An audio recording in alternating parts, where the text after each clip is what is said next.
Olá pessoal, muito bom dia. Hoje dia 21 de agosto de 2015, começa mais uma abertura de mercado. Hoje com meu amigo Bo Williams. Bom dia, Bo. Bom dia, André. Fala, gente. Que coisa isso no mundo inteiro, não? As notícias são de Bolsa da China caindo mais uma vez, Sim. e caindo 4%. Aqui, isso não tem atrapalhado tanto a gente, o nosso cenário interno tem sido mais importante. Mas a gente percebe também que o S&P 500 num ponto muitíssimo importante, né? Super. Num ponto importante.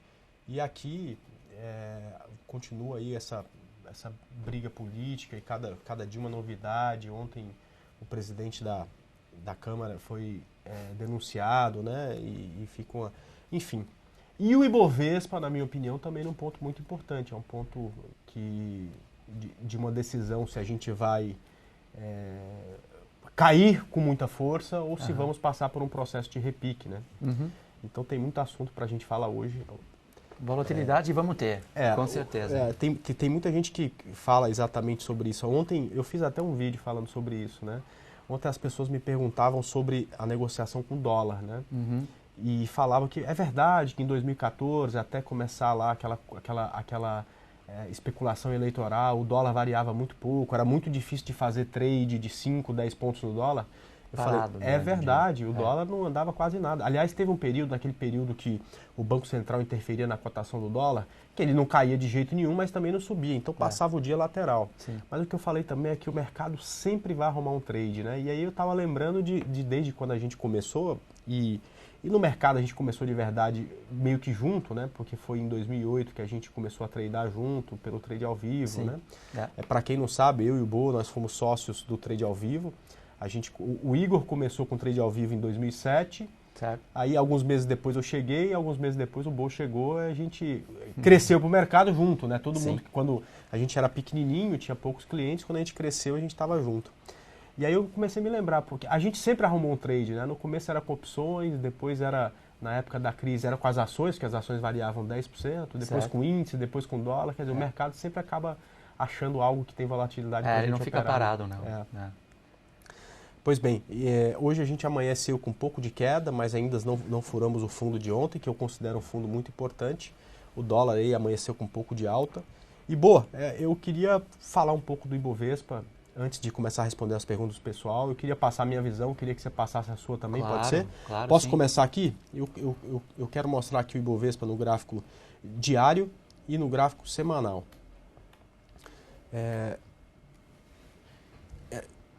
Vamos lá. O gráfico diário do Ibovespa, né, assim, eu sei que o pessoal gosta bastante de padrão de candlestick, eu também gosto, mas esse não é um candle tão grande, não dá pra gente falar que é um martelo, bonito e tudo mais, tá?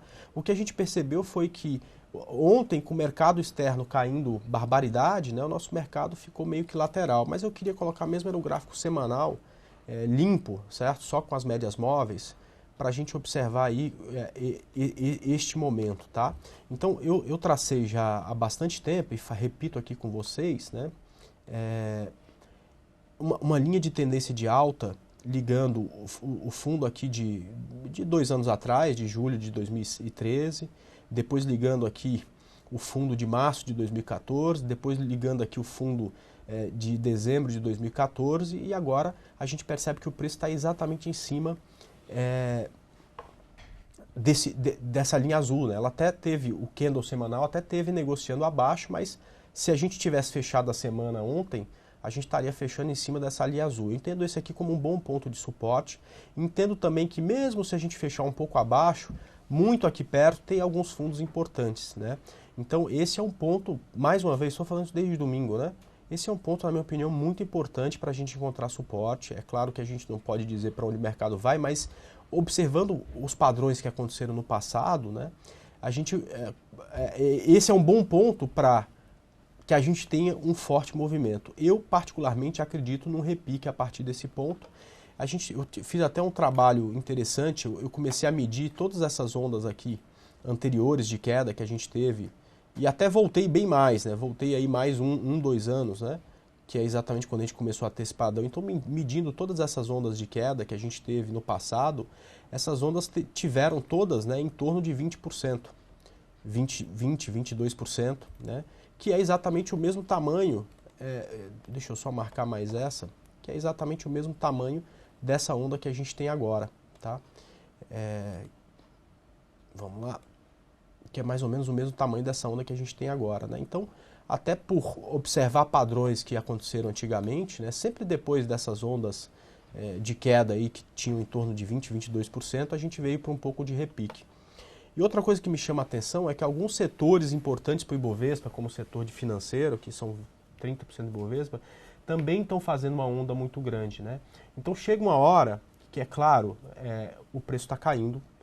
A gente aprendeu que não adianta a gente querer saber onde está o fundo, e vocês falavam sempre da onda 3, que é muito melhor você pegar o teste de fundo. Então, mesmo que o mercado esteja no ponto de suporte, não é hora das compras. Mas eu sei que tem muita gente vendido e eu acho que é uma hora de muita atenção com essas vendas. Ah, vamos zerar porque a gente acha que vai subir? Não. Mas está na hora de chegar o stop um pouco mais para perto, tomar um pouco de cuidado em abertura de novas posições, enfim. Sim. Então eu só queria passar essa visão de que esse, para mim, pode ser um ponto muito importante para o mercado, e a gente precisa ter um certo nível de atenção aí para principalmente segurar um pouco os lucros das vendas que a gente fez. Você queria também mostrar aqui... Eu acho que quem está vendido agora está na direção correta. Pode olhar no gráfico de 15 minutos, 60 minutos. Quando sai da tendência de baixa, tem evidência realmente para proteger os lucros das vendas, né? Concordo com você que esses pontos aqui são importantíssimos, 44 mil, 46 mil pontos. Tem pontos no gráfico de alguns anos atrás, mostrando muito suporte aqui, que você mostrou no seu gráfico. E eu sempre falo sobre médio móvel 610 aqui no meu gráfico, que se a gente olhar bem lá atrás, né, infelizmente não tem os dados suficientes para mostrar tudo isso, mas se a gente olhar bem aqui atrás, 2002, 97, 87, quando sempre teve um crise importante, o médio móvel 610 exponencial deu suporte. Então, a gente deu suporte também em 2013, 2014, 2015. E estamos agora no quarto toque dessa linha tão importante aqui. Aliás, perdemos essa linha, não fechou ainda o candle, mas perdemos a linha. O que me preocupa, André, é que a gente gosta muito da ideia de 3 toques, né, um fundo triplo, topo triplo, mas um fundo quadruplo, para mim, é um problema. Eu vejo também a possibilidade de ter feito aquele padrão que todo mundo adora, e de fato esse aqui é uma onda 3 para baixo no gráfico semanal. Se a gente estender a 100% de onda 1, cai na casa de 40 mil, e se o mercado pegar uma loucura, pode até 32, 30 mil. Então é muito interessante o padrão no gráfico semanal aqui. E eu vejo também no gráfico diário condições técnicas de forte venda, principalmente por causa dessas linhas vermelhas aqui que estão aparecendo e a aparência dessa resistência 72. Uma coisa que eu aprendi de antecipar olhando para o lado direito do gráfico, se eu perceber que eu vou ganhar maior resistência no futuro, simplesmente projetando uma linha para o futuro. Se eu perceber no futuro que esse suporte 144, por exemplo, vai virar resistência, isso para mim significa maior resistência e a continuação da tendência. Então, acho que um repique pode acontecer a qualquer momento, mas eu não acredito nesse mercado para subir. Acho que esse mercado vai continuar caindo. Qualquer repique, para mim, seja uma oportunidade para novas vendas. A gente falou a semana passada sobre o S&P, que mostra pela primeira vez em 4 anos danos do gráfico semanal. Quer dizer que o primeiro evidente que a gente tiver que realmente ele poderia fazer uma realização, eu vejo o S&P no 1.800 pontos.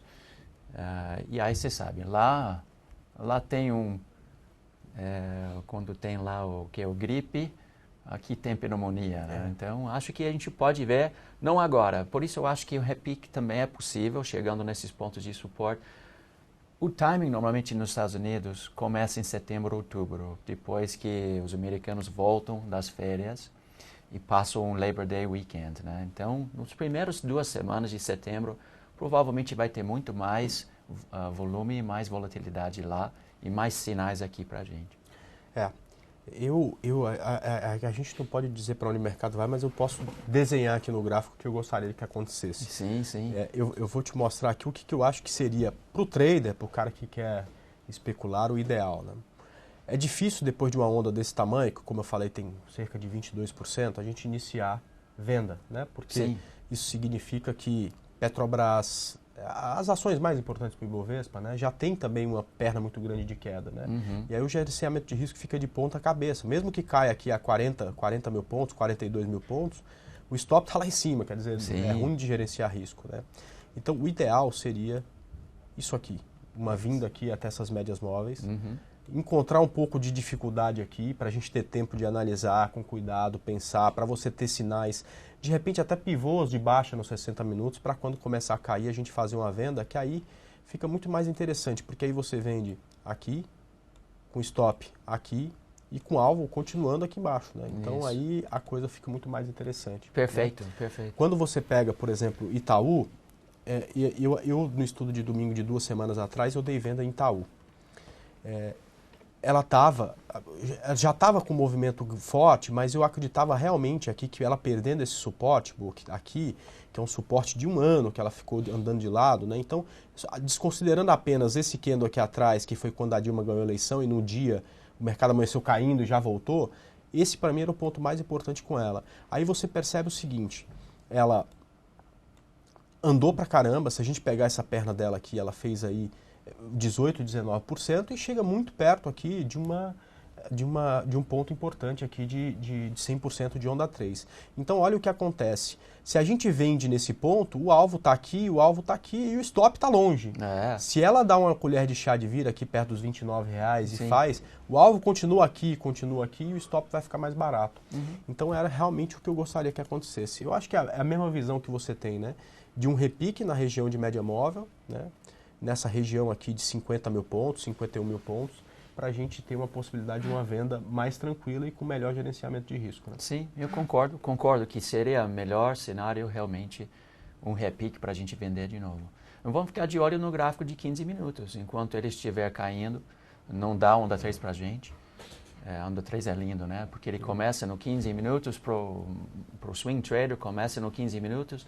Se a reversão vai acontecer mesmo, depois ele acaba aparecendo de novo também no fractal maior, nos 60 minutos. E aí esse onda 3 para cima nos 60 minutos certamente é um sinal que o gráfico diário parou de cair e pode repicar. Então acho que isso, a dica é essa, está caindo, mas em relação ao risco-retorno nesse ponto é difícil para iniciar novas vendas. Não dá para iniciar novas compras também até o gráfico de 60 minutos entrar em onda 3 para cima. Eu vejo muito força, o prisma Ficube está sangrando e cada vez mais a gente ganha mais força e mais fractais para baixo e a tendência de baixa ganha mais força ainda. Então, é um mercado para muita cautela, super cautela. Vamos ter paciência. Essa semana, dos ativos que eu indiquei, a gente teve 4 vendas boas. Só para exemplificar um pouco disso que você está falando. LPL4 está indo super bem, né? Caiu para caramba ontem, foi um dia de recuperação. São Martinho caiu um pouco, abaixo do nosso preço de venda, né? Mas em compensação você teve, mesmo com a queda, né, alguns setores, como o setor como Suzano aqui, eu por um padrão de candlestick vi de Suzano, mas já tomei stop. E a JBSS, a operação está praticamente no 0 a 0 aqui também. Ou seja, mesmo com o mercado em queda, você já percebe alguns setores. É claro que Suzano é exceção, porque é ligado ao dólar que só sobe, né? Mas você já percebe alguns setores já tentando um repique, né? É muito importante que a gente fale também que o que dá dinheiro de fato é a tendência, né? O repique ou a contra-tendência acabam, que para a grande maioria é uma ilusão, né? Porque você acaba ficando muito eufórico quando acerta, porque dá a impressão de que você acertou o fundo, e isso de certa forma é uma coisa gostosa, mas é muito difícil fazer isso com consistência. Então você acerta uma vez e depois erra 5 próximas, né? Sim. Então é por isso que esse momento de mercado é um momento difícil. Aliás, é um momento, ainda bem que hoje é sexta-feira, a gente vai ter um final de semana inteiro para refletir. Mas é um momento muito difícil para iniciar novas operações. Eu tenho a mesma impressão. Na compra, assim, eu não vou comprar o que está em tendência de baixa e pode repicar. Eu vou comprar o que já está em tendência de alta. Mas essa semana, por exemplo, essas ações que são bonitas, que não sentiram tanto durante toda essa primeira parte da queda, começaram a sentir. Que é, por exemplo, Brasfood, Múltiplos, Sim. RADL, né? Então elas também já começam a perder a tendência de alta, já chegar em pontos de suporte importante. Então tá difícil comprar e tá difícil vender. Eu concordo com você. Eu acho que em março a gente iniciou uma série de vendas fortes e vários desses papéis em forte tendência tinham uma dúzia, até uns 20 papéis que estavam subindo bem. Mas quando o Ibovespa entrou em onda 3 para baixo, né, uns 2 meses atrás, esses papéis bonitos que sempre davam um retorno para a gente na tendência de alta começaram a mostrar sinais de falta de força, topo duplo. Aí acabou a festa realmente. Não tem muitos candidatos para compra e, infelizmente, na cultura brasileira o povo não está acostumado de fazer venda descoberta ainda, né? É uma coisa que a gente precisa ensinar e aceitar. Também belas oportunidades para ganhar dinheiro na queda. Tanto faz tendência para cima ou para baixo, tendência dá dinheiro. E aí a gente tem um trabalho para frente para educação em relação de mudança de cultura, né, de ganhar dinheiro na queda. Uma coisa que a gente poderia também enfatizar é quando o mercado está caindo, se você entrar em caixa, seu capital, sua caixa valoriza em relação do mercado. Não? Então é muito importante não entrar na esperança e achar que realmente vou segurar sempre as minhas posições, acreditando no longo prazo, buy and hold. Buy and hold é um ambiente interessante quando o gráfico mensal, o gráfico semanal está em forte tendência de alta, mas o buy and hold não funciona no bear market. Então, a gente tem que ter muito cuidado em relação de segurar os papéis nesse ambiente. Tem ótimos produtos em renda fixa que poderia também valorizar ainda nosso capital enquanto o mercado cai. E quem realmente quer especular nesse mercado de queda, você tem que aprender de vender descoberto. Super oportunidade. Boa, o pessoal está falando que você sempre começa que BMF para aposentadoria pode ser muito interessante e tal, mas eles pediram para você dar uma analisada no gráfico dela, como é que está aí no curtíssimo prazo. BVMF, então. E depois eu quero olhar Brasfoods, tem muita gente falando. O Seller falou que, fez a pergunta, vocês estão dizendo que o Dow Jones vai subir, que o Dow Jones vai cair e que o Bovespa vai subir. Cara, a gente não está dizendo nada disso. Você entendeu isso, entendeu errado, tá? A gente está falando que o Ibovespa está em tendência de baixa e que o que melhor poderia acontecer é ele passar por um repique para a gente poder vender mais. E a gente está falando que o S&P 500 está num ponto muito importante no gráfico semanal, que a partir desse ponto ele entra em tendência de baixa, tá? Mas ninguém está falando aqui que alguma coisa vai subir ou que vai cair, até porque nem eu nem o Bo, a gente tem o poder de prever o futuro. Infelizmente, né? Seria muito bom se tivéssemos. Mas vamos lá dar uma olhada no Ibovespa. Desculpa, na BMF. BVMF 3 aqui no gráfico diário está em tendência de baixa. E aí a gente está fazendo topos e fundos descendentes. Ele está no processo de repique. Mas quando ele faz repique aqui, ele vai enfrentar um monte de resistência maior justamente nesse ponto. Então, acho que a gente pode imaginar dificuldades em passar aqui. E como a resistência é maior do que anteriormente, eu vou acreditar na continuação da queda. Eu vejo também força para baixo e o alvo no gráfico diário aqui na casa de 8,60. Eu acho que setembro, outubro, a gente pode ver BVMF fazendo novos fundos também. E esse é um papel interessante porque os donos dessa empresa, eles estão muito ligados na economia mundial, eles têm forte alianças também em várias outras bolsas. Acho que quando a gente está realmente começando a ver um cenário muito bonito para o próximo onda para cima, que BVMF vai liderar uns 3 a 6 meses à frente da bolsa. Então, é um papel que eu fico de olho bastante. Quando ele entra onda 3 no gráfico diário, nós vamos começar a bater na mesa que está na hora de comprar para o longo prazo. Mas, por enquanto, em tendência de baixa, vamos seguir a tendência. Legal, eu queria dar uma olhada em Brasfoods também. O Noix perguntou, o Marcelo perguntou. Quer dizer, o Brasfoods está muito longe de reverter a tendência, né? Por exemplo, eu acho que o fundo mais relevante para ela aqui ainda é, por exemplo, aqui R$ 63. Ela só fez uma correção um pouco maior, né? O que difere de outros momentos é que, mesmo com o mercado em queda, ela conseguia ir muito bem. Essa última queda do mercado, ela sentiu diferente de outras vezes. Geralmente ela corrigia quando o mercado subia, porque era dinheiro da segurança e ia para dinheiro do risco, e quando o dinheiro do risco voltava para a segurança, vinha para ela, ela subia. Então, nessa última perna no mercado, ela acompanhou. Eu queria muito comprar, até falei no estúdio domingo, se ela superasse 72,26, eu iria comprá-la. Mas acabou que ela perdeu força. Assim como Múltiplos, perdeu um pouco de força, não reverteu tendência, mas perdeu um pouco de força, né? Essa semana, né? Então, isso aqui foi sexta-feira passada, essa aqui foi a semana inteira, quinta-feira, perdão, e RADL também.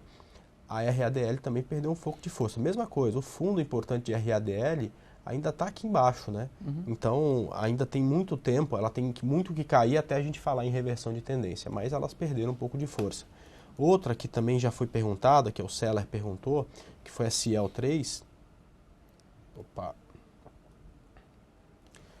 Essa aqui sim está muito mais perto de perder a tendência, veja só. Vamos lá, carrega. Quando você, em algum tempo atrás a gente até falou de compra nela se ela rompesse esse topo, mas ela caiu. Perceba, se o mercado é formado, o mercado de baixa é formado por topos e fundos descendentes, abaixo de 39,55, ela vai fazer um fundo descendente e a gente pode falar a partir daí que existe uma séria possibilidade da tendência de alta ter acabado e ter iniciado a tendência de baixa. Aí é esperar qualquer repique dela para fazer a onda 3 para a gente pensar em venda com ela, né? Então, Cielo, o GPA3, aliás, a BEV3, tá? A BEV3, ontem ela chegou no ponto de suporte. Ainda não dá para falar que a BEV3 está no ponto... perdeu tendência, até porque ela rompeu o fundo, mas voltou no mesmo candle e com muita força, né? Mas ela está num ponto de suporte. Para baixo desses R$18, a gente já não pode mais falar que a Ambev tem tendência de alta. Aliás, ela não tem tendência de alta mesmo, que ela não consegue fazer uma sequência de topos e fundos ascendentes e todos os fundos ascendentes. Ela está lateralizada, mas perdendo estes R$18 aqui, já dá para a gente falar que ela tem tendência de baixa e que a partir daí é melhor vender, né? Então, foi essa mudança nesses principais ativos que geralmente estavam liderando a alta do Ibovespa, mesmo com o Ibovespa em baixa, que essa semana chamou a atenção, né? Simplesmente não tem mais candidatos interessantes na compra agora. Impressionante. Tá muito difícil de de encontrar compra, né? Semana passada, por incrível que pareça, a gente achou, tem um setor que, fora a JBSS, que está, na minha situação, já muito puxada e um pouco mais complicada e pedindo a onda 3, eu estou realmente acreditando, pode não ser essa semana que eu acerto essa onda, mas eu vou acertar. A Mafrig e a BIF estão muito bonitas. Semana passada a gente acertou, assim, é sorte, porque a gente falou de 7 compras e a única que realmente deu certo foi a Mafrig. Numa onda 3, se você quiser até dar uma olhada aí no seu gráfico, numa onda 3 é excepcional, que é uma onda 3... que começou lá nos 4,87 na correção que ela fez, ainda tem alvo lá nos R$7, né? Olha só que bonito isso aí, né? Dá até vontade de chorar de ver um ativo como esse subindo 15%, 20% no mercado em queda como esse, né? É a análise técnica mostrando possibilidade mesmo num cenário de queda de mercado, né? Sempre tem como achar uma tendência em algum lugar. Realmente esse papel está muito bonito. Eu acho que acima de 5,70 é só compra e tem alvos lá nos R$8. Muito interessante. O pessoal está até perguntando aí se já está na hora de sair. Eu não sei você, mas eu não gosto de desistir da tendência, né? Para que a gente vai... Mesmo quando a gente monta a padaria começa a vender e você começa a ter lucro. Vai fechar a padaria porque está dando lucro, né? Não faz muito sentido. Eu acho melhor você colocar um stop abaixo desse ponto aí que você falou, é isso aí mesmo, né? 5,70. E pagar para ver, deixa um pouco de dinheiro na mesa, né? Você, quer dizer, deixa um pouco, olha, é igual no poker, né? Você tira um pouco para você e continua apostando ali um pouquinho, tá certo? Fazendo um bom gerenciamento de risco, quer dizer, um pouco é do mercado, um tanto já é seu, quer dizer, de 5,50 para baixo, de 5,70 para baixo, você estopa a operação, garante um bom lucro e deixa um pouco de dinheiro na mesa para ver se consegue um lucro muito maior, né? Mas eu acho, sempre sou defensor de continuar na tendência e que continuar na tendência no longo prazo é sempre melhor do que achar que já subiu muito e ganhar pouco toda vez que ganhar, né? Então, isso acaba sendo importante. A resistência maior, mais importante para ela era R$6. Ela já rompeu e ganhou uma linha verde. Acima de linha verde não se vende de jeito nenhum. Então, acho que pode ir lá nos R$8 mesmo. Interessantíssimo esse gráfico. Boa, o pessoal também pediu para dar uma olhada em Gafisa, o Ribamar pediu para dar uma olhada em Gafisa, se a gente puder ver. A gente vai dar uma olhada no Petrobras e os bancos também? Vamos lá. Aliás, faz isso já, Gafisa, vamos dar uma olhada em Petrobras também nos bancos. Tá. Então, Gafisa, pô, tá difícil. Ele poderia ter feito uma onda 3 para cima, mas falhou. Eu fiquei de olho nessa onda 3 aí, boa, mas não veio. Então, esse onda 3 era possível, mas ele falhou. Então, pode ser alguma coisa mais complexa. Vamos fazer algo simples? Pegar esse movimento aqui, duplicar ele e acreditar que pode voltar de novo para R$2 por aqui. Eu acho que esse papel ainda está cedo para acreditar. Eu vejo no longo prazo um suporte interessantíssimo. Tem uma linha vermelha que ele tem que romper. E a gente pode ver no seu gráfico, quando ele começa a superar o médio móvel 17 e 72 de novo, a gente sabe que dá para arriscar no gráfico diário, né? Ele está no ponto, ele não está feio, não está bonito e continua no ponto. Se ele romper esse nível de 202,50, quem sabe? O que eu imaginei para ela, era uma onda 3, igual você comentou aí, né? Não tinha duplicando esse ponto aqui, né? Essa onda 1 para cima, deixa eu apagar aqui. Só que ela falhou. Eu tinha sugerido compra se ela conseguisse romper, porque essa primeira onda eu não vi acontecer.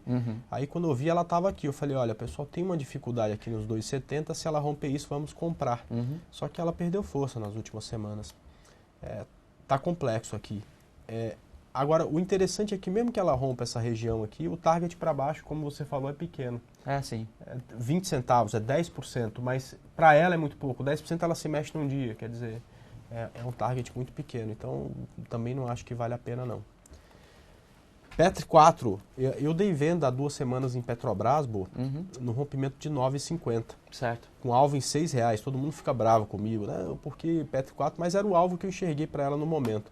Mas eu concordo e confesso que esse ponto de R$8, onde tem um fundo aqui triplo, como você falou, é um ponto de muito suporte para a Petrobras. Eu acho que esse é um ponto aí de muita atenção com ela.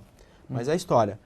Quem está vendido, está vendido. Quem está comprado, quem quer comprar tem que esperar. Não tem trade aqui nesse momento que não tem um bom gerenciamento de risco. Que eu vejo aqui para ela é que está ganhando muita resistência. Muitas resistências aparecendo aqui que não tinha anteriormente. E quando a gente tem o gigante, o grandão e o pequeno, todos trabalhando juntos, isso é evidência de forte tendência de baixa, mesmo se houver repique em R$8. Eu vejo o Petrobras repicando aqui. Aliás, é o ideal, né? É a mesma coisa, né? Isso seria a nossa melhor venda.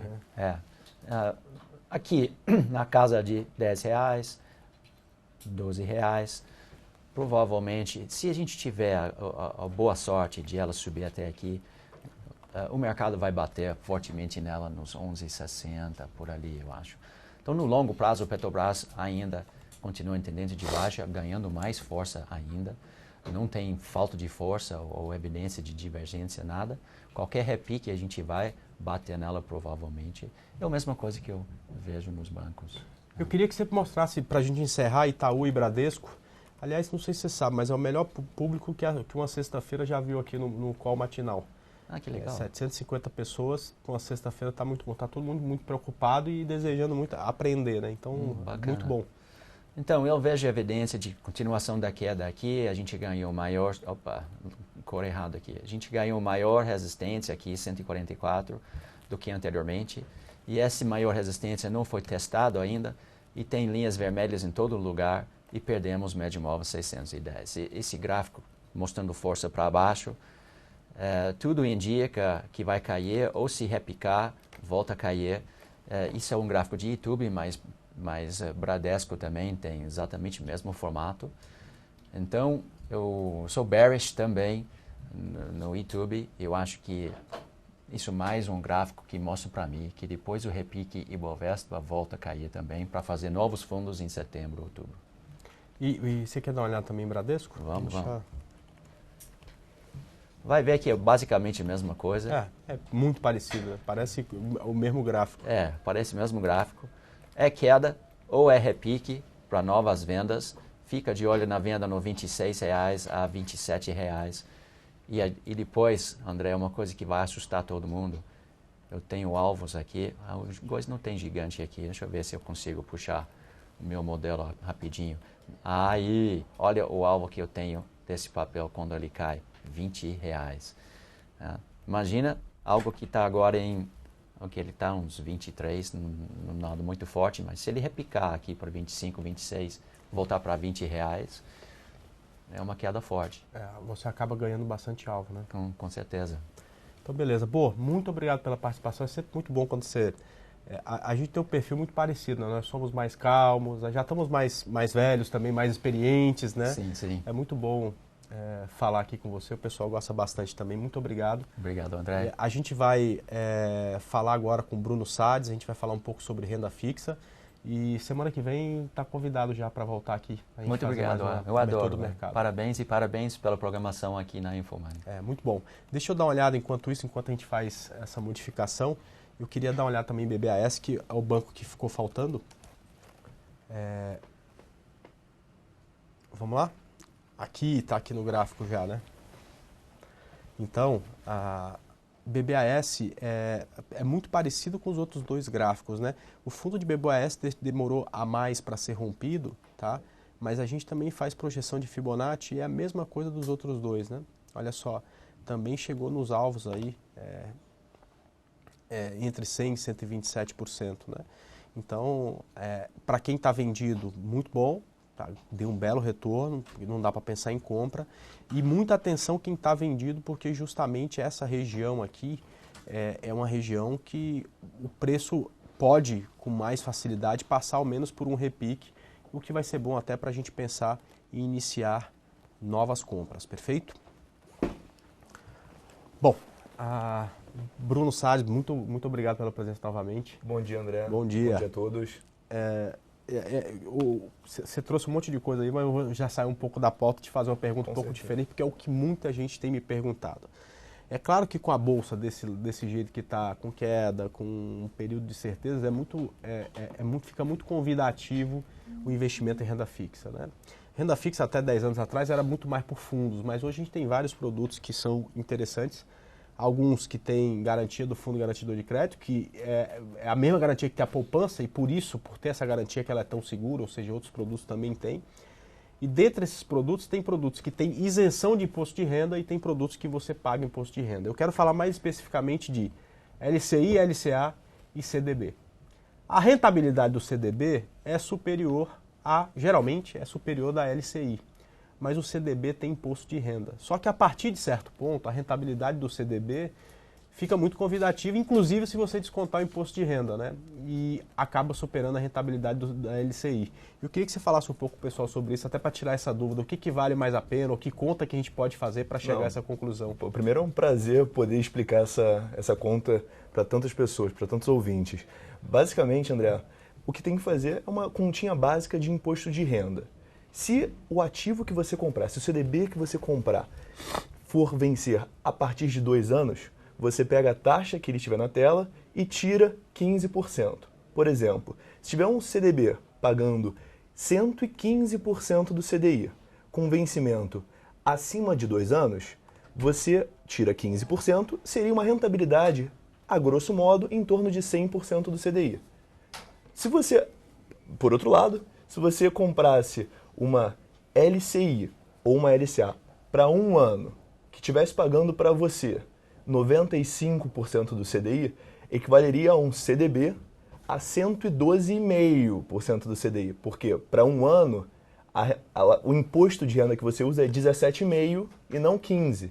Então o que vale é você ver exatamente em qual faixa de tributação cai aquela aplicação e você ou soma o imposto de renda para as aplicações isentas ou reduz o imposto de renda para as aplicações não isentas. É o CDB. A tabela de imposto de renda, só para explicar para o pessoal aqui, se eu me enganar aqui, você me fala. Até ter 6 meses você paga 22,5% de imposto de renda. Correto. De 6 meses a 1 ano, 20%. De 1 ano a 1 ano e meio, 17,5%. 17,5%. E de 1 ano e meio em diante... 2 anos. 2 anos em diante... 2 anos em diante, 15%. Então, principalmente, vamos pegar o investimento de médio prazo acima de 2 anos. Como hoje uma boa LCI te paga entre 95 e 98, qualquer CDB acima de 115, mesmo descontando imposto de renda, acaba sendo mais interessante, mais rentável. Né? Com certeza. Se você puder olhar na nossa plataforma... eu estou tentando abrir aqui, vamos ver se a gente consegue. Vamos ver. Pode falando. Mas se a gente... Quando você olhar na nossa plataforma, para investimentos acima de 2 anos, o CDB, de modo geral, alguns CDBs estão bem superiores às taxas de LCI e LCA que a gente tem. Inclusive, às vezes, para a mesma instituição financeira. Então, o mesmo risco de crédito, só que a taxa de CDB é um pouco mais alta do que a taxa de LCI e LCA. Basicamente, porque para emitir LCI e LCA você precisa de um lastro, que a gente já tinha comentado. LCI, lastro em crédito imobiliário. LCA, lastro em agronegócio. O CDB não precisa disso. Então, por isso que os bancos, às vezes, eles são um pouco mais agressivos nas taxas de CDB e não para LCI e LCA. Você sabe que por muito tempo, eu, de certa forma, eu errei quando falava de investimento de renda fixa, porque eu sempre falava de rentabilidade. Mas o que eu percebi é que as pessoas que estavam lá do outro lado e que não tinham tanto conhecimento de investimento, se preocupavam muito mais com a segurança do que com a rentabilidade. Né? Então, meu pai fala, não, meu dinheiro vai ficar na poupança porque é esse o investimento seguro. Então, o que é bom falar é que tanto o CDB quanto a LCI, LCA, poupança, tem a mesma segurança até o limite de 250 mil por CPF por banco, que é a segurança do FGC, que é uma instituição que existe e dá essa segurança para a gente desde 1995, que é uma empresa privada, né? Então, cada vez que a gente faz um investimento, uma pequena taxa do investimento vai para esse fundo. Esse fundo tem hoje mais de 50 bilhões, justamente para socorrer um ou outro banco que tiver problema e garantir o investimento que você faz. Então, quando você tem a mesma segurança na poupança, na LCI e na LCA, o problema da segurança acaba. Eu vou investir na poupança, então eu posso investir em LCI, LCA e CDB, que é a mesma coisa em relação à segurança. Aí a rentabilidade passa a ser realmente o ponto importante, por isso que a gente fala sobre isso aqui. E o mais legal é você ter acesso a uma plataforma onde você consegue encontrar diversas opções de LCI, LCA, CDB, como é a plataforma da XP. Pois é, eu não estou conseguindo abrir aqui, mas daqui a pouco a gente consegue. Você queria falar também sobre outros assuntos, se quiser, fique à vontade. Não, aí. Com certeza. Primeiro eu queria falar um pouco do pipeline de operações no mercado primário de debêntures, CRIs e CRAs que estão por vir nesses próximos 6 meses. Os primeiros 6 meses desse ano foram, de certa forma, bastante parados para a renda fixa, mas agora, nos próximos meses, virão operações de mineradoras, empresas de alimento, empresas de concessão rodoviária, empresas de shopping, que eu acho que estão bastante interessantes. É a minha mensagem para vocês: corram para conversar com os seus assessores de investimento, com os seus bancos, com as suas corretoras, para eles te mostrarem essas operações, que são muito interessantes e estão vindo com taxas atrativas para quem pensa no longo prazo. A gente está falando de debêntures. Debêntures e CRIs e CRAs. CRIs e CRAs. Todos debêntures incentivadas, isso que é importante. As debêntures que estão no pipeline hoje em dia são incentivadas. Então, o que significa? Basicamente, é isenção fiscal para investidor pessoa física e investidor estrangeiro. Você quer falar isenção de imposto de renda, né? Exatamente. E isso é muitíssimo interessante. Até explicar um pouco o conceito de debênture. Debênture é um título de dívida, só que ao invés de ser igual no Tesouro Direto do governo, é um título de dívida da empresa. É claro que qualquer empresa é um pouco menos segura, mesmo que seja uma baita de uma empresa, mesmo que seja a Coca-Cola, mesmo que seja, enfim, a Apple, é um pouco menos seguro do que o Tesouro Nacional. Então você acaba, aquela debênture geralmente tem um ágio, você tem uma rentabilidade um pouco melhor do que tem no Tesouro Direto, justamente por ter esse um pouco mais de risco. Isso acaba ficando muito mais interessante. Então, eu não sei os números certinhos, mas eu vi debênture sendo ofertada, tipo assim, com 8,5 mais IPCA, né? Isso, o Tesouro Direto te dá, num título muito mais longo, 7,5, 7, mais IPCA, né? Então acaba sendo uma vantagem, quer dizer, você pega um pouco mais de risco, em compensação tem uma rentabilidade bem superior, né? Eu até trouxe uma debênture que seria mais ou menos próxima vamos lá. Um IPCA mais 8,7, que é a debênture da Sabesp. A Sabesp, como todo mundo sabe, ela passou por uma situação difícil, que é a situação hídrica do Brasil, mas basicamente a debênture dela teve uma taxa com uma bastante abertura hoje em dia, tá? IPCA mais 8,7, é um duplo A pela S&P, a duration dela é de 3 anos e meio, relativamente curta, e tem bastante negociação no secundário. O vencimento é de janeiro de 2020, tá logo aí. Duplo A no S&P Duplo A mais. É top, né? Só uma empresa que o S&P, que é uma empresa de rating, considera muito, muito segura, que tem um rating desse, né? A gente pode até questionar se a Sabesp pode passar por uma dificuldade ou não por causa dessa crise hídrica. Eu acredito que não, né? Eu até vejo aqui uma situação de que o pior já passou. Se tivéssemos tido crescimento da economia e tivesse precisado de mais energia, ou seja, precisava jogar mais água para fora, a gente poderia até ter uma crise mais agravada, mas não tivemos, né? Então eu acho que essa é uma solução interessante, e você falou que vai ter mais esse próximo semestre, né? E sim, com certeza, virão outras com ratings superiores ou iguais a esse, então são debêntures com ratings muito bons, e fica a dica, né, para entrar em contato com a corretora sempre, para entender sobre os novos investimentos. Legal. Tem mais algo que você queira falar aí com a gente? Não. Eu estou tentando aqui abrir a plataforma só para mostrar um pouquinho pro pessoal. Espera só um pouquinho, gente. Vamos ver se tem mais um minutinho aqui, a gente já consegue mostrar aqui. É sexta-feira, é sempre tudo mais lento, né? A internet é mais lenta, todo mundo já querendo... Mas quanto isso, acho que vale a pena, pelo menos, falar pela nossa visão, né, em renda fixa especificamente.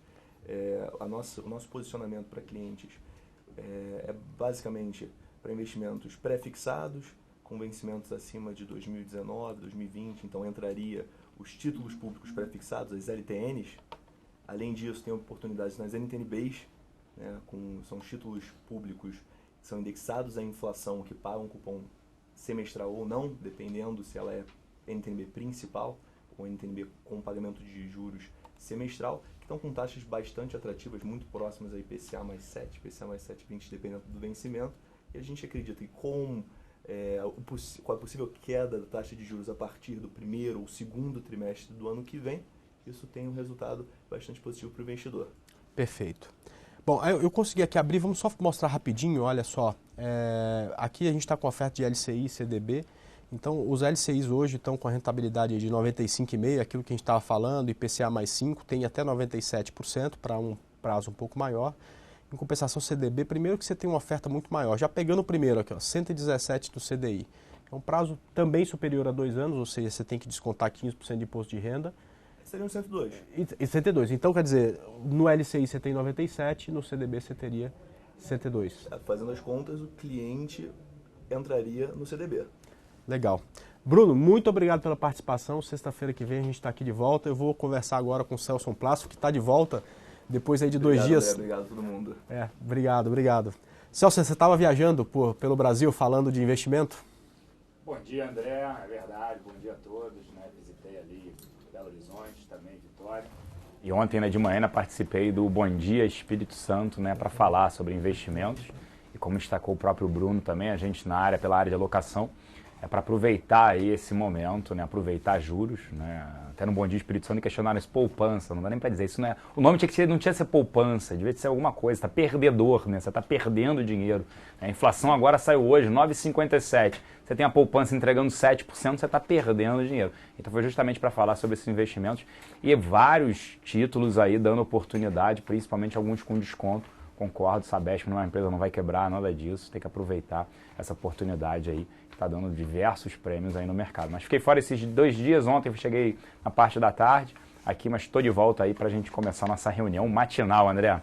Beleza, então muito obrigado, boa reunião para você, para o Gustavo, e a gente volta a segunda-feira, se Deus quiser, aí mais uma abertura de mercado. Gente, domingo às 10 horas tem estúdio domingo, encontro vocês lá, e na segunda-feira às 9 horas eu estou de volta. Tchau e bom call matinal, Celso. Obrigado, André. Então a gente começa por aqui, nessa briga agora aí O Cunha, né, sendo chamado, né, o Janot querendo condenar o Cunha já para mais de 120 anos aqui no Brasil. Fora isso, né, ele teria que devolver uma soma vultuosa. Hoje nas capas do jornal está dizendo até que ele utilizou a igreja para desviar aí dinheiro. Isso é um impacto, obviamente, político. Fora isso, o PMDB querendo sair da base, já avisando que provavelmente, segundo o Jornal Valor, dia 15 de novembro anuncia sua saída aí totalmente da base do governo. E poderia vir até com um candidato próprio para a prefeitura, né, aí, eleições municipais no ano que vem já sendo destacadas. É impressionante a falta de credibilidade hoje, confiança da população nos seus políticos, né? Aqui em São Paulo aparecem na frente, aí nas intenções de voto, apresentadores de televisão, da Atena, e até mesmo, sem nenhum preconceito, gente, e o próprio Celso Russomano. Em terceiro, o PSDB com João Dória Júnior, mais um apresentador aí de TV. Né, daqui a pouco aqui o pessoal, o André, de repente se candidata aí à prefeitura aqui de São Paulo, é capaz de ter diversos votos aí. E em quarto lugar aparece Marta Suplicy, em quinto, Fernando Haddad. No Rio de Janeiro já se fala, especula-se, né, que o Romário viria como candidato e provavelmente venceria, né, um jogador de futebol. Então mostra como a população está incrédula, né, e desconfiada dos seus políticos. Isso acaba sendo muito ruim para a política. Mas para falar sobre tudo isso, sobre essa parte macro, bolsas lá fora derretendo por conta de dados piores na China, eleições e renúncia até na Grécia pelo primeiro-ministro, né, de Tsipras, né, são os destaques aí do dia, o que devem também trazer nossa bolsa para mais um dia aí de queda. Eu convido agora aqui o Gustavo Cruz. Bom dia, Gustavo. Bom dia, Celso. Bom dia a todos. Pois é, uma sexta-feira bem agitada, já era prevista pela agenda econômica, mas a gente teve diversos pontos da política, tanto aqui dentro quanto lá fora, interessantes. Como o Celso comentou, então o PMDB sinalizando que deve sair do governo no dia 15 de novembro, dia comemorativo da proclamação da República, então é algo pensado, segundo fontes, segundo o jornal Valor Econômico. O senador Romero Jucá estaria preparando um documento em que eles entregariam um plano, um projeto, um programa partidário, segundo as palavras dele, para recuperar a confiabilidade, dar previsibilidade e segurança jurídica aos negócios. Então o PMDB cada vez mais com o pé fora do governo, vendo o barco afundar e querendo sair dele antes de afundar junto. Como o Sasson comentou, o PMDB pode vir com uma candidatura a presidente da Presidência da República em 2018, algo que não acontece desde 1994. Junto a isso, também a gente teve uma sinalização de que o Michel Temer, o vice-presidente da República, ele deve se afastar do governo e sair de vez da articulação política ainda nesse mês de agosto. Algo que seria um baque bem forte para a presidente Dilma, que ela conseguiu um pouco mais de governabilidade justamente se apoiando no Michel Temer, fazendo essa articulação política. E na parte econômica ela está totalmente apoiada no Levi. Então os dois principais pilares da governabilidade da presidente Dilma, ela perderia um deles com o Michel Temer se afastando da articulação política. Por que ele se afastaria? Ele está sendo bem criticado por membros dentro do PMDB, PMDBistas mesmo, que dizem que ele tem que sair, que ele não deve fazer, que essa relação com o Planalto tem que ser menor. Os PMDBistas que têm votado cada vez menos, segundo as orientações do governo. Então a gente vê cada vez mais o PMDB fora do governo. Como o Celso comentou, eles acham que se eles já sinalizarem um afastamento nesse ano, eles conseguem recuperar, conseguir uma votação expressiva já em 2016, algo que eles acham que o PT deve ser bem enfraquecido nas eleições do ano que vem por todos os protestos, por toda essa dificuldade de governar. Então o PMDB deve sinalizar ainda nesse semestre que está cada vez mais fora do governo.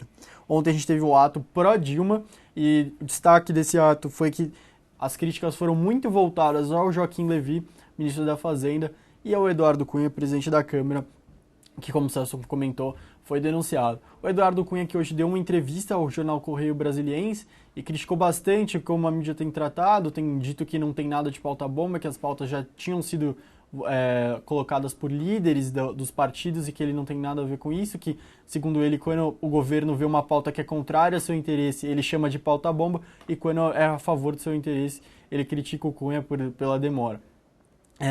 O Eduardo Cunha disse também que, mais uma vez, batendo de frente com o presidente do Senado, Renan Calheiros, que o Renan também é investigado já faz mais tempo que ele, e por que ele teria que renunciar se o Renan não renunciou. Bom, indo para a parte de indicadores econômicos, a gente teve agora pela manhã o IPCA 15 de agosto, ele avançou 0,43%, é uma desaceleração, porque tinha avançado 0,59% em julho, o que por um lado é bom. A gente tem que ver a inflação, acho que é uma das principais variáveis, a variável chave para o futuro da economia no curto prazo é a inflação ceder, ela desacelerar agora pelos próximos meses para tudo, para juros, para câmbio, para a economia como um todo. A gente tem que ver essa inflação ceder nos próximos meses. E lembrando que a gente teve a pesquisa ontem do emprego, e uma parte interessante da pesquisa do emprego do IBGE foi que o rendimento médio não caiu, não reduziu, o que impulsiona um pouco mais ainda a inflação. Ou seja, mesmo com uma série de demissões, ainda estão reajustando os salários, o que impulsiona um pouco mais a inflação e deixa ela um pouco mais resistente. Destaque também hoje que a gente vai ter o CAGED à tarde. Em junho, o CAGED registrou o encerramento de 111 mil vagas. Agora, o CAGED de julho tem previsões entre encerramento de postos entre 82 mil e 140 mil postos que devem ser encerrados. Indo para a parte internacional, a gente teve diversos dados de PMI hoje pela manhã. Resumindo, a gente teve o PMI composto da zona do euro, que ele avançou de 53,9 em julho para 54,1 em agosto, um pouco abaixo do esperado pelo mercado, de 54,2. Na Ásia, a gente teve o PMI industrial avançando no Japão e recuando na China, algo que impactou lá fora. O PMI industrial na China, mais o indicador econômico da China desapontando. Então, qualquer dado econômico que vem da China que indique uma desaceleração da economia tem impactado bastante os mercados, tanto lá fora quanto aqui dentro. Então, por isso, o indicador foi de 47,8 para 47,1, foi bem registrado, foi bem impactado lá fora. A gente também teve a confiança do consumidor da Alemanha, que ela caiu de 10,1 para 9,9, mais um indicador ruim para a zona do euro. A zona do euro já teria motivos pelos indicadores para não ter um dia tão bom, tão positivo, mas ela teve principalmente mais turbulência vinda da Grécia. Dessa vez a turbulência política veio com um anúncio um pouco inesperado do Alexis Tsipras, o primeiro-ministro, anunciando que vai renunciar e convocar em busca de uma nova eleição. Isso porque dissidentes do membro do seu partido, Syriza, eles fundaram um novo partido, cerca de 25 parlamentares, ou seja, o partido que se elegeu o Alexis Tsipras no começo do ano, prezando novas medidas contra a austeridade fiscal que não conseguiram implementar. A gente viu nos últimos meses o governo cedendo às pressões do Banco Central Europeu, do FMI, a manter as medidas para conseguir o resgate financeiro e honrar suas dívidas com credores, depois de uma série de controle de capital, de protestos, teve que ceder no fim das contas. Agora, então, os membros desse partido que estão muito contrários ao que foi feito fundaram um novo partido, e o Alexis Tsipras, ele renunciou. Novas eleições devem ser convocadas para setembro, mas o presidente do país, ele colocou o principal líder do partido da oposição, o Evangelos, para a formação de um novo governo. Ele tem 3 dias se ele conseguir. Ele continua no governo, mas deverá convocar novas eleições para setembro. Eu vou devolver agora para o Celso. Acredito que essa semana, então, a gente fechou com diversas notícias negativas, tanto na Ásia, tanto na Europa, que devem seguir impactando também um pouco na semana que vem, principalmente por causa dessa nova turbulência da Grécia. O mercado ainda está tentando entender como que será esses próximos meses, se essa turbulência vai impactar de novo, aquele risco de não cumprir obrigações, de questões mais geopolíticas. Então agora eu vou devolver para o Celso. Espero que todos tenham tido uma ótima semana e tenham um ótimo final de semana também. Obrigado, Gustavo. Por aqui, né, a gente já tinha passado isso, mas o fluxo aqui na casa ontem foi de locais net compradores em 54 milhões de reais. Destaque para a compra de 2 ativos, né, que sofreram muito com a possível extinção do JCP, Ambev e Vivo. Além deles, né, destaque na compra para Klabin, Ultrapar e Brasil Foods. Na venda, destaque para Cosan, Banco do Brasil e CETIP. Banco do Brasil sendo novamente utilizado como margem de manobra e interferência governamental ruim para o Banco do Brasil. Nas duas pontas, Itaú, Bradesco, Petro 4, Vale 5 e Itaúsa. Os estrangeiros também terminaram o dia net compradores em 16 milhões de reais. Destaque na compra para Brasil Foods, Fibra, Croton, Dufry e Vivo. Destaque na venda para Itaú, Petro, Semig, TOTUS e Lame. Nas duas pontas, Pecar, Petro 3 e Vale 5. Falando de fluxo aqui, né, a monitorar as empresas, Pão de Açúcar falando que teria que pagar aí para compra lá atrás da Globex, ponto frio, né? A Lili Safra, na época, controladora da Globex, ponto frio, ela exige aí um pagamento de mais de 200 milhões de reais, perderam na Câmara de Arbitragem, e aí tem um pagamento próximo a 300 milhões de reais ruim, a gente segue não recomendando Pão de Açúcar, a gente só gosta de 2 ativos no setor de varejo, Lojas Renner e Lojas Americanas, apesar deles não fazerem parte aí das nossas carteiras recomendadas. Suzano, né, uma decisão preliminar dos Estados Unidos informando possível dumping, que teriam que pagar uma taxa maior na exportação de celulose. A decisão é preliminar e a exportação para a América do Norte representa menos de 5% da receita. Então afetaria pouco se Suzano cair, pode abrir oportunidade para novas compras no ativo que segue nas nossas carteiras recomendadas. CSN falando de venda de ativos, falando de Seropédica, Tecom e também de venda de ações, segundo fonte da Uzi Minas. A gente segue bastante cético com o setor de siderurgia, principalmente em planos, que são CSN e Uzi Minas. A gente segue short em Uzi Minas na nossa carteira short pelo cenário altamente desafiador. Itaú, ontem teve a PIMEC da Itaú aqui em São Paulo, o banco falando, né, o próprio Setúbal falando sobre a transferência, ele saindo, né, lá como controlador, como presidente do banco, né, até pela idade, pelo estatutário, mas é óbvio que ele vai continuar participando do dia a dia. E ele falando que, até ele está falando, que está extremamente descontado suas ações. A média de preço sobre lucro do Itaú é entre 8 a 12 vezes, está abaixo de 7. Itaú, né, é a nossa principal recomendação hoje na Bolsa, tem que aproveitar esse momento para quem quer ter ações. Itaú segue extremamente barato. Ah, mas ela pode sofrer mais. Então monta uma fence, entra via estruturadas. Vale a pena citar a BR Distribuidora falando, né, Petrobras aí, uma nova emissão de debêntures, 3,5 bi. Petrobras vai continuar sofrendo, gente. Simplesmente porque sua dívida só tende a subir. Porque de 415 bilhões de reais de dívida, 73,5 em dólar. O dólar subiu agora nesse terceiro tri. Fora isso, o petróleo não para de cair. O Brent, que é o principal petróleo que ela utiliza como referência para a venda do petróleo da Petrobras, ele está projetado para outubro 46 dólares. A Petrobras vende ele com 10 dólares de defasagem, porque ela mistura óleo pesado nesse, né, ela tem um desconto por ter um petróleo pior.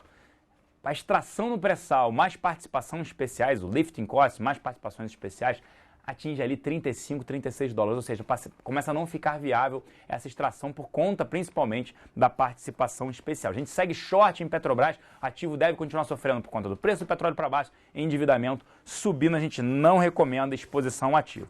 E aqui na casa ontem a demanda por aluguel BTC foi em CSN, Uzi Minas, Petro 3 e HGTX bastante demandados. Eu vou ficando por aqui, encerrando o nosso programa na sexta-feira e volto daqui a pouco às 11h30 no nosso XP Connection com muito mais. Uma excelente sexta-feira a todos, bons negócios, um grande abraço e até lá.